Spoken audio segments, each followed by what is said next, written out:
Welcome to Mondays with Michelle, where every week we share real stories of hope, healing, and faith. I'm Michelle, and together we'll meet incredible people whose journeys will encourage your heart and inspire your walk with Christ. I'm so glad you decided to spend your Monday with me, and I hope this week's episode is the fuel you need to help you begin your week. Happy Monday! Another Monday that we can share with each other. We're so glad today to have a special guest that's going to share an amazing story. You may think you're going through a hard time, but after you hear her story, you may think differently. So I want Tiffany to go ahead and introduce herself. Hi, I'm Tiffany Johnson, excited to be here and share my story of surviving a shark attack. So you're in for a treat. Yes, that's what I mean. An amazing story. A lot of times we hear it on the news, like there was a shark attack or a video or something, but to see you and to hear your story, it's going to be an amazing Monday today to hear your story. So many might be thinking, how in the world did this happen? So take us way back to the beginning of your story and tell us what happened. Yeah. So my husband and I are huge advocates for spending time with just the two of you and getting away. And so 8 years ago, we were on a cruise, just the two of us, enjoying some time away without the kiddos. And the last stop of the cruise was Nassau, Bahamas. And if anybody knows Nassau, it's great for snorkeling. Beautiful, clear waters in the Bahamas there. And so when we got off the boat, we had no hesitation. We knew that's what we wanted to do. So we found a local water sports vendor, bartered for the good deal, and found that parasailing and snorkeling combo. And so once we got out onto the water, you have to take a ferry to get from the main port over to Paradise Island. And so once we got over there, that's when you can do all the water sports. So we did the parasailing first, amazing, and then switched into the boat to go out for snorkeling. And there it was like amazing. The whole area is covered in reef, so the captain's like, go ahead, jump in, enjoy. And we did that for about 20 minutes or so, pointing things out to each other, just really enjoying God's creation. It's just a different vantage point from there. Have you ever been snorkeling? We tried when we went on a cruise one time, but I'm kind of just like down a little bit and looking for the fish. I probably did not do real snorkeling, but it is amazing. Amazing to see the different colors, and yeah, it's amazing. Yeah, the way the fish interact and the different species and stuff, it's really a neat experience. And so we were just enjoying that together. And then, like I said, it was about 20 minutes or so, and that's when my husband started swimming above the water, heading to the boat. And I was like, well, what's going on? So I popped my head up, asked him, hey, is anything wrong? Like, what's happening? And he was just feeling super seasick because that boat ride out was pretty choppy. It's a small boat and it just really messed with him. And so he was going back to kind of take care of some things. I knew what that meant because he's always does that when we ride small boats.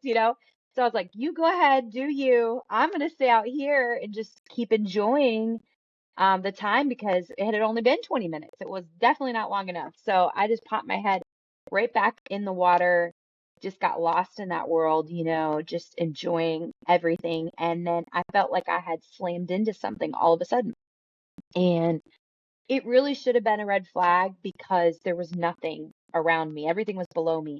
But that literally felt just like I slammed into a rock or something. So I was just so nonchalant, just turned to my right to see what I had bumped into. And I was face to face with a shark. And he had my whole arm in his mouth. That was the bump I felt, was him latching on. I have a scar right here. I don't know if you can see. It's kind of hard to see, but there's like, you can feel the like tooth mark down in my flesh there. And I mean, to give perspective, it's like, what, a foot, 2 feet away from my face. He is just face to face.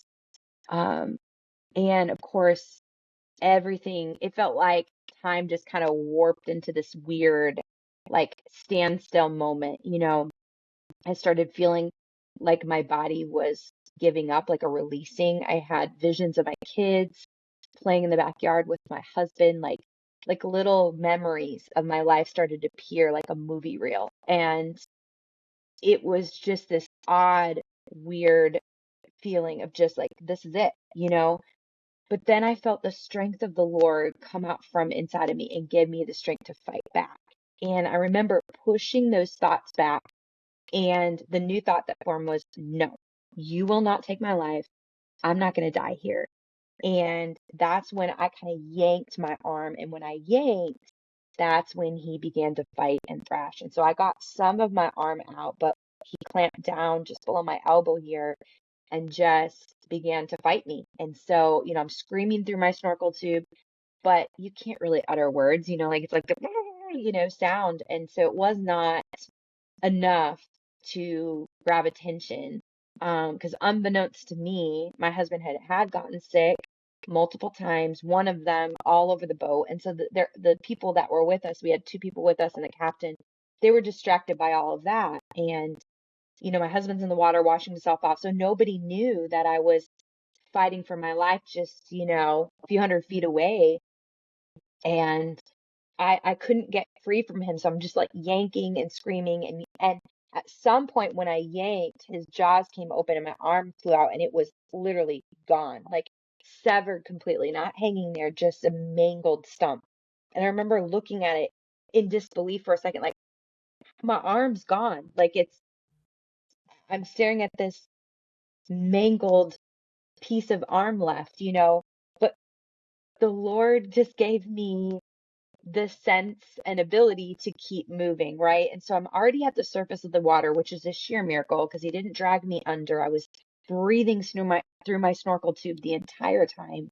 And so when he let go of me, I just had to throw off my snorkel mask and I screamed out, help me, Jesus. And that's when I began to make my way back to the boat. And this is my non-dominant hand. Normally, I was born as a right hand person. So all I had was this left hand. And so I'm using it quickly to get to the boat. But, I'm not like Olympic swimmer by any means, but I'm doing my best to be as quick as possible. But all I can think about is that shark's right behind me. He's going to grab my leg, grab my side, grab my other arm. It really felt like fear was following me. And I remember taking a couple of strokes frantically, and I felt like I heard God tell me, get your injured arm out of the water. And so I kind of raised my arm up, and when I did, it was like literally just spewing blood like Old Faithful out of my arm. And that was the signal to the boat. So, my husband's coming out of the water, had just gotten done getting sick, and he heard my cry for help. When he turned, that's the sight he saw, was me swimming back, my arm out of the water, spraying blood everywhere. And I remember locking eyes with him, and the terror was like nothing I will ever experience. It was, it was awful. And I remember he screamed out, baby. He jumps into the water, and, I'm trying to frantically get there as quickly as I can, and he's swimming towards me. And all I could think about was, I've got to get to the boat, and I'm praying as I'm swimming, and I'm not even really realizing it until later. My husband tells me, like, when I got close to you, I could hear you praying. Like, incredible. Just it was oozing out of me, like it was my line of defense.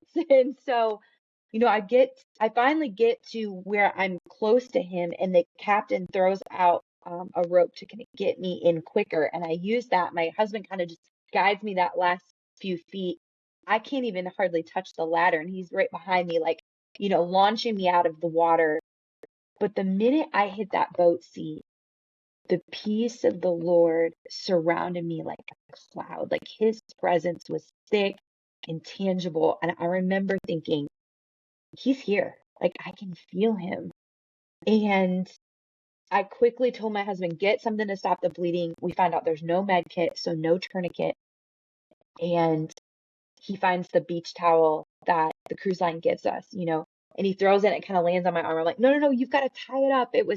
He was frantic. Like his eyes are like golf balls, but I'm just methodically peacefully walking him through how to tourniquet my arm sort of with this bulky beach towel, and we get to the point where he's like shaking, trying to keep it so tight because I could feel the blood still gushing down my arm. And I kept telling him, like, tighter, tighter, you've got to get it to the point where you're like cinching off, but it's a beach towel, like you can only get so tight. So he was like shaking, trying to get it as tight as possible.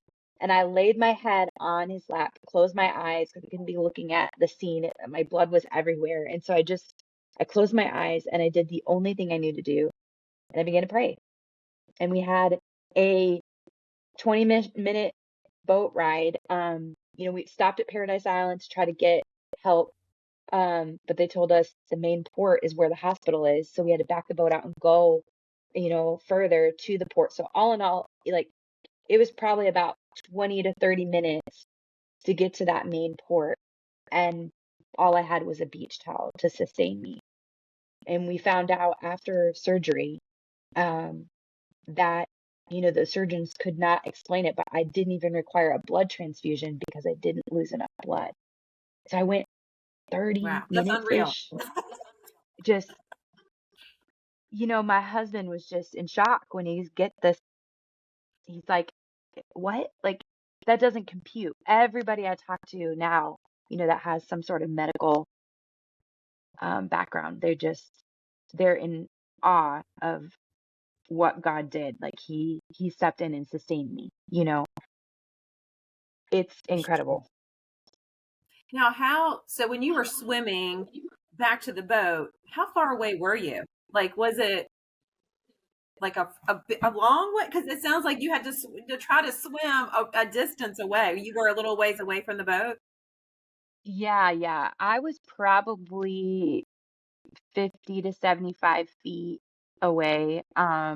So, a decent enough distance to be in the reef and away from the boat. Yeah. Wow. And the water was only like 10 to 15 feet deep. So it wasn't like crazy. We had been in much deeper water snorkeling. So this was very abnormal for sure. Wow. So you're in a hospital in the Bahamas where you had your surgery. Yes. So were they going to try to get you back to the US, or after you had surgery, then what happens? Yeah. So it was a bit of an ordeal because when you cruise, you don't have to have passports. You can cruise with your driver's license and birth certificate. And that's what we did because my passport had expired. My husband had never gotten a passport. So we just had our birth certificates and driver's license with us. And so when we stayed the night in the hospital, because I had to, because I was in surgery and all, the cruise left, that we were like illegally there. And so it became this whole ordeal to get an emergency passport for me to get back into the US. But um, the US Embassy was closed because it was a national holiday on that Friday, the day it happened. And then they're always closed on weekends. And then Monday was extended holiday. So they told me midday Saturday, the attack happened Friday. So kind of midday Saturday, they said, um, it's impossible. We can't get you home till Tuesday. And I remember looking at my husband at that point and was like, that's not good enough. Like Tuesday is too long, like I was in so much pain because it's the Bahamas. Like they're not third world, but they also are not equipped like we are. And so they really didn't have much for pain management. And I was in so much pain that it was radiating through my whole body and would make me yell out involuntarily. Like it was a level like I can't describe really. And so I knew like when they told me it's going to be Tuesday, I was like, oh gosh, I don't know. I don't know if I can make it till Tuesday. So it became this whole ordeal to get me home. And I remember after that Ministry of Tourism came in and told us the news, like, we can't get you anywhere till Tuesday. I looked at my husband and I said, okay, do we believe God's word or not? Like we speak scriptures and all the time we talk about how God can move the mountains and that he's a God of the impossible. And like, do we really believe that? Because this is the time when the rubber meets the road, like we got to grab on to these scriptures and start speaking life into our situation and agreeing for God to come through miraculously, for us to get home. And so we began to pray, and it was like crazy. The Lord started moving the mountain one by one. And the first thing was for us to even get home. And then the second part was the financial piece, which we had a guy in the Bahamas that was working on our case, and he ended up offering to foot the bill for us if our insurance didn't come in and pay for it. So it was like the Lord was already like using these people that we had never even met. Like it was just wild. And that guy was a medvac. He owned his own medvac company. He has a fiance that lives in Charlotte. So that's how he had connections with the Charlotte people, is that he had made that 2 months before this all happened, because it was like, hey, I'm up in Charlotte visiting my fiance. Might as well meet these, the medvac people here, because you just never know if something will happen. I mean, what are the odds? Crazy. What timing. He had it all lined up way He ahead. had it all. Yes, it was wild as we started recounting the things. Even with this, we still talk with this guy. His name's Nico, and we are both just floored at the way God had already put things in motion months before this happened. And we ended up, all the things worked out for us to get home. He ended up footing the bill for us, and then I had to fight the insurance for 18 months to pay him back. But I got it. Praise God. Um, so, but he was willing to just take that, which was just, he had never even met us. I was just, the way, the generosity and the way we were surrounded by people that hadn't we didn't know them. It was just, the Lord was so kind to show us his provision in just unique ways that just still like touch me. Like obviously I'm getting like choked up. Like it's just amazing. Um so we And then got it's amazing home. for him too. Like, how God, Yeah. you never know how God's using us to help someone. And just by him doing that for you, what a blessing. So you said you weren't supposed to get home till Tuesday. So when was he able to fly you home? Yeah, so we got home Sunday early, like 6 a.m. Sunday morning, wheels down in Charlotte. Had no issues with not having passports, not having US embassies, and like it was like flawless. We just went right into, they had an ambulance on the tarmac for me. We went straight into the Charlotte main hospital. I was discharged from Charlotte's hospital on Tuesday to go home. And I wasn't even supposed to be home yet. So that's our God. Like he works miraculously and is for us 100%. Wow. I mean, that's just story. I mean, amazing miracle after miracle. Yes. Wow. So now you and your husband went by yourself on a cruise, but you had kids at home. Yes. Yep. So So my what three kids were happened? at home. Right. What happened now that you're home and you're missing part of your arm? Yeah. I mean, that was when like the trauma of everything, was you're in this like fight or flight for like days, until we get home on Tuesday, 4 days later. And so, but then it was like real life started. Life doesn't stop just because trauma happens. And so my kids at the time, it was, I had a 5, almost 6, um, a 3, almost 4, and a 1, almost 2-year-old. So like they were all so young. And I remember, um, like I couldn't even be alone with my kids because I couldn't change diapers, and my youngest was still in diapers. I was on, medication, so I couldn't drive, and I couldn't, like I was still a very, like I went through waves of pain still, to the point where like it would feel like I call it my ghost hand. like my ghost hand would feel like somebody was pulling my fingers back or that my hand was on fire. Like it was twisting in this weird, and I couldn't, you can't undo it. There's nothing to do. There's nothing there, like it was exhausting mentally and physically. And so my kids were they were overwhelmed with everything starting out. And so we decided early, before we even told them anything, that we weren't going to tell them like the details of what happened. So they only knew that there was an accident. I lost my arm. That was it. Like it was very basic. And anytime they would try to ask questions that got into the details, we'd kind of just pull up and be like, you don't need to worry about the details. Jesus saved me. Like that's all that matters. We were trying to protect their minds because it was a lot. It was a lot to process. It was a lot to see me in that condition. And so we had to kind of be super careful. And I feel like that was totally from the Lord, because it was like they had spiritual earmuffs on during that season where we didn't tell them, because there were so many times where people would slip and say something in front of them, but it was like they never heard.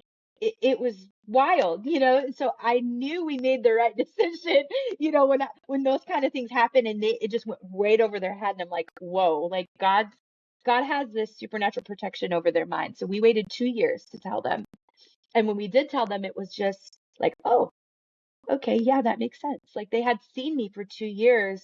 I'm okay. Like I'm functioning at a pretty normal capacity, like I'm living life and I'm still their mom, and I'm, like, so it was like the shock and awe of it kind of wasn't as traumatizing as it would have been, had they have heard it all at once. So that was totally the Lord and his plan, and we just kind of ran with it. So crazy. Wow.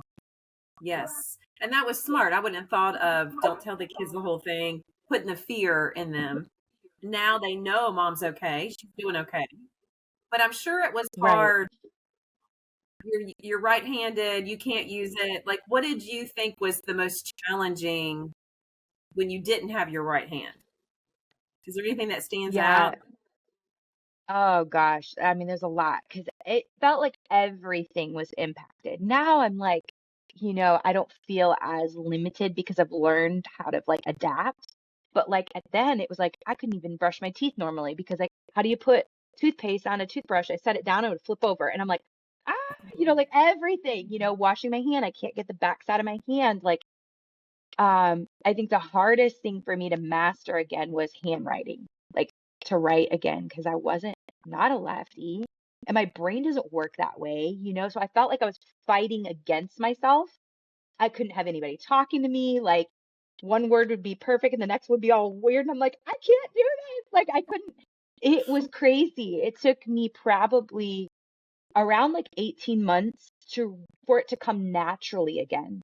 And my hand still to this day, because I'm only 8 years in, it cramps really easily. So if I write like a couple paragraphs, I have to take a break because my hand cramps. And I get frustrated. I'm like, well, if you think about it, when you were in school, and you were 7 and 8 years old, your hand cramped, And so I'm like, I'm only 8 years old on this side, like I'm still learning. I'm still a baby, kind of in this using this hand for the things that I normally wouldn't. So it's given myself a lot of grace. Whew. And I am independent and want to do things. And so it's hard. It's so hard.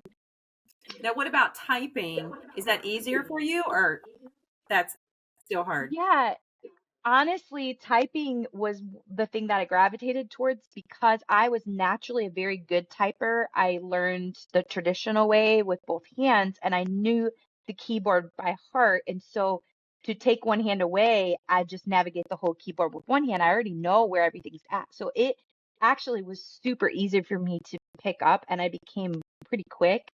And so that's how I would take notes. Like if I was on the phone, like with insurance, because oh gosh, the insurance is just ah. It's so like I would spend hours, and I'd have to take notes, and I could not do it handwriting because I couldn't keep up. I'd get one word in and they'd be like a paragraph away, and I'm like, I cannot do this. So I just pull up a Word document and I would type, and it was so much easier. And I get people now that like are around me, and I'll be typing and they're like, you can type a lot faster than I can at two hands. And I'm like, I was a good typer before though, so praise God for that. So I think that really did help me a lot in those early days, especially.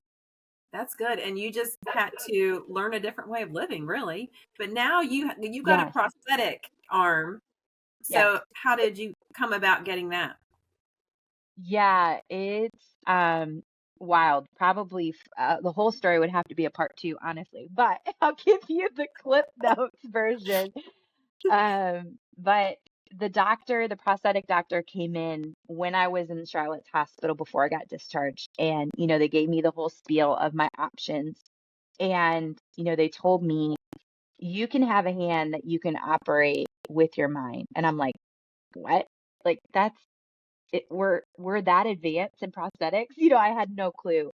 And so what's really wild is, it's a whole process. They have to customize everything because everybody's amputation's different, how their arm shape is different, how different spots that are sensitive on me are going to be different, everything. And so it's pretty expensive to do all of this, but the Lord provided supernaturally in multiple ways for us to get my first arm. And so how it works is like I have it actually plugged in over here, but how it works is um this part of my arm, I had a surgery, and my surgeons took my nerve endings and they buried them into viable muscle on either side of my arm to allow them to grow and have purpose again. So that allows me to operate like my brain still sends signals down this arm. It's just when it wasn't connected to a muscle, it would just create pain because there was no endpoint to that, that surge of energy going through my arm.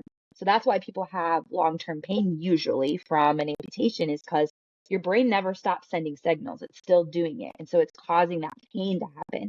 So with it being in the muscle, now I can think, if you can kind of see, I'll think open and close. You see me moving. My muscle Yeah. is moving as I think open and close. And so that's what the prosthetic has sensors in it, and it's just touching my skin. There's nothing embedded in me. It's my own body working the way God intended it to work.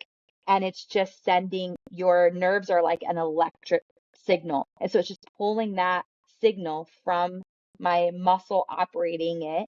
And then it's connected to the prosthetic and it knows to recognize a pattern. So when it sees a certain pattern, it knows that means open. And when it sees another pattern, it knows that means closed. And I'm just thinking the same thing I would always think, open and close on this side. Wow. Wow. So with Crazy. the Yes. finger, if you wanted to pick something up, you could do that because your brain is. Yes. Yeah. Yeah, so I can pick, it's gross motor skills. I personally cannot do individual finger movements because I'm so short. I don't have much landscape beyond my elbow. So there's just not a lot to work with. So I can do gross motor. I can feel my ghost hand individual fingers. I can feel everything, but I can't, the prosthetic won't be able to move them because there's just not enough room for me to have all the electrodes that it would need in order to do that. So I can open, close, so I can pick up things, I can carry things. So I use it a lot cooking or driving, or even when I'm speaking. A lot of times I like to hold the mic, although this current arm is, that's why I'm not wearing it. It's just, I need a new one. It's starting to hurt a lot. And so like the extra weight of the mic is just too much. And so I don't use it much for speaking anymore, but it's a gift, and so I'm learning to use it as a tool because it's not like this hand. It can't operate the same. So it's switching my mindset to use it like a tool, like use it for the things that you're going to use it for. And that was hard for me at first because I wanted it to work the same. But it's not going to be the same, but it is helpful in a lot of circumstances. Wow. And one part of your story that still amazes me is you're still going on cruises. You're still getting in that water. How would get you scared? I mean, the way the Lord has protected my mind is supernatural, honestly. I don't, I've not really suffered from any PTSD stuff. I've never had nightmares. Like the way God has done that still to this day shakes me because I know that's not normal. I know plenty of other people that have been through traumatic things that deal with everyday stuff because of that. And so I'm very grateful for the way he's protected my mind. But there's still like, it's God hasn't given us a spirit of fear, right? It says that in Second Timothy. He's given us power, love, and a sound mind. So we can choose to walk in fear, or we can choose to trust that God's got it. And so it's like, but you have to use wisdom. So it's that balancing act of choosing wisdom and not living in fear. And so that's what I've been doing with all that because I love vacationing. I love the ocean. I love all that stuff. And so it's like I didn't want to live my life in fear, not going back and not enjoying the things that I used to. And so for a time, I went on cruises, but I didn't go snorkeling because I was like, again, I don't think I'm ready for it yet. I'm okay to see the ocean. I'm okay to see it from this vantage point, but I'm not okay to be like in it, swimming around and putting my head in it, like, but eventually I knew because I'm such a strong-willed person, like I knew I'd probably do it again, but I wanted to be careful to not do it just to get a notch in my belt, but to do it because I felt like I had the peace to do it again. And so I waited for a while.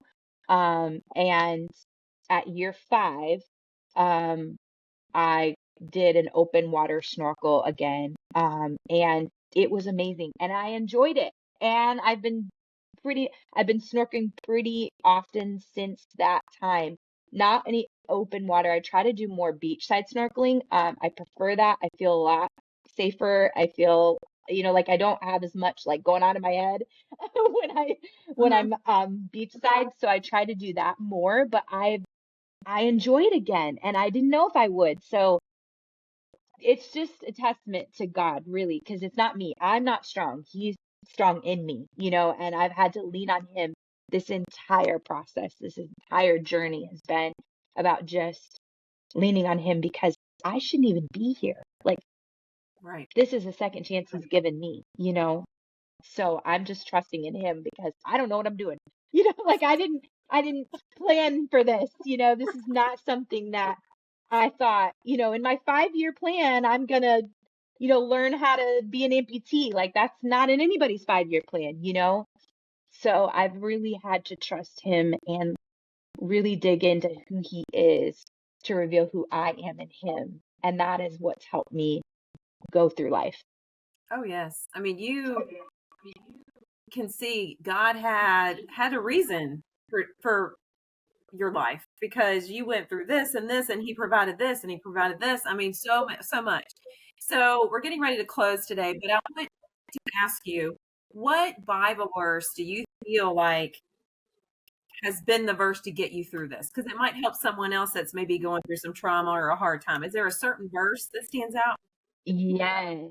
Um, James 1, 2 through 4 is like, it's the one that I always go to.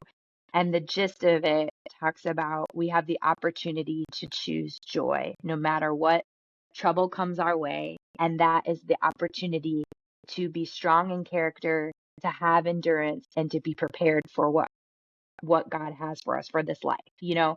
And so that verse really just resonates with me. I go to it all the time because anytime that I am struggling, because, you're still 8 years in and I still have days where I'm like, I don't want to do this. Like I didn't sign up for this. And it's frustrating because I'll come across something that's just hard still and I get in my emotions about it. And I'll go right back to that verse and I'll think, okay, let this be an opportunity to choose joy. Like I get to choose that. I get to choose whether I'm going to stay in his joy or let the stress of this situation overwhelm me. And it's a choice. So that's what I come back to all the time. It's one that when I speak, I usually share that verse. Like it's something that has been embedded in me for quite some time now. That's a great verse. And everyone today can decide, hey, I'm going to have joy today. Even though Mondays are Yeah, not a happy day, we that's can have right. joy That's right. and joy in We some. can. But I appreciate you, Tiffany, taking the time, sharing your story. Amazing story. And you have written a devotional book too, correct? Yes. Yep. You can get it on Amazon actually. Um, and you can pull that up on my website. There's a link there to purchase it. So yeah, would love for you guys to enjoy that and reach out and say hi. I'd love to meet you. Yes. Thank you again. And everyone have a great Monday and fill it with joy.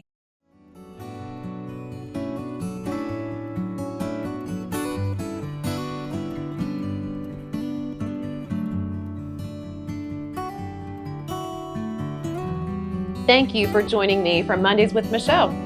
If today's story encouraged you, please share it with a friend. Be sure to subscribe so you never miss an episode. And if you have an inspirational story to share, or you would like to be a guest on the future episode, please send an email to mondayswithmichelle2911@gmail.com. See you next Monday. Like and subscribe to Mondays with Michelle.